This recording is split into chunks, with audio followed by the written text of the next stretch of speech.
Et oh pour Dieu, shalom. Nous voici dans le nouvel épisode de notre série d'enseignements sur le salut. Nous parlons de la réconciliation avec Dieu. Reste scotché, allons-y.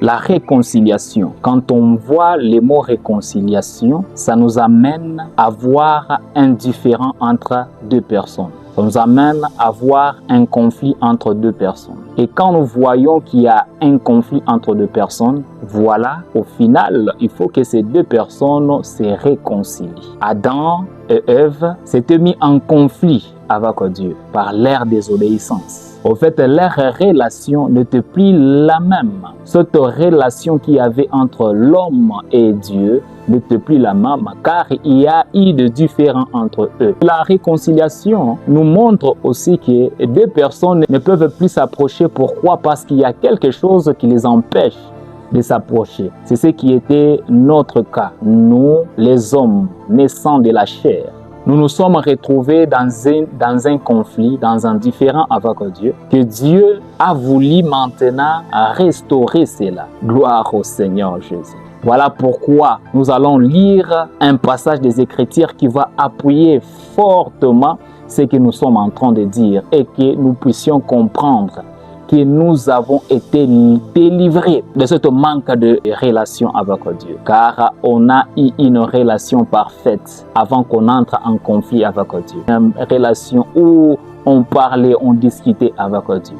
Mais après ce conflit, nous nous sommes retrouvés séparés de Dieu. Lisons ce passage.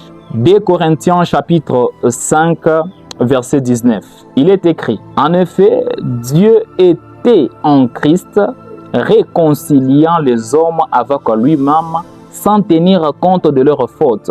Et il a fait de nous positaires du message de la réconciliation. » Gloire soit rendue à Dieu pour ce message, ce passage si profond. Ça nous montre que Dieu ne pouvait pas envoyer qu'un ange pour venir nous réconcilier avec lui. Il ne pouvait pas se tenir là au ciel, se dire, bon, j'ai choisi tel homme, tu iras me réconcilier avec les hommes.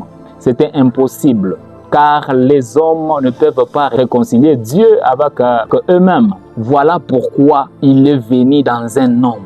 Alléluia. Il a pris possession d'un corps pour réconcilier le monde avec lui-même. C'était impossible que l'homme puisse, alléluia, gloire au Seigneur. Les hommes ont été réconciliés par Dieu lui-même. C'est merveilleux. Tu es réconcilié avec Dieu. Alléluia. C'est salut, c'est ça cette délivrance dans la réconciliation. Tu es réconcilié. Ta relation avec Christ, avec Dieu est restaurée complètement. Lorsque tu as dit oui à Jésus-Christ, lorsque tu as dit oui à la vie de Jésus, tu es réconcilié directement avec Dieu. Donc c'est Dieu lui-même qui t'est réconcilié avec lui.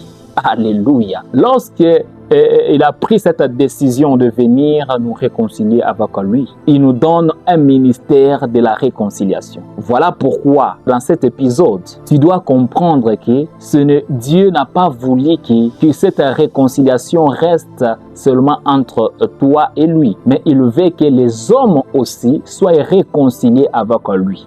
Maintenant, au travers de qui? Au travers de toi. Pas parce que tu es meilleur, pas parce que tu es excellent, parce que Dieu habite maintenant en toi.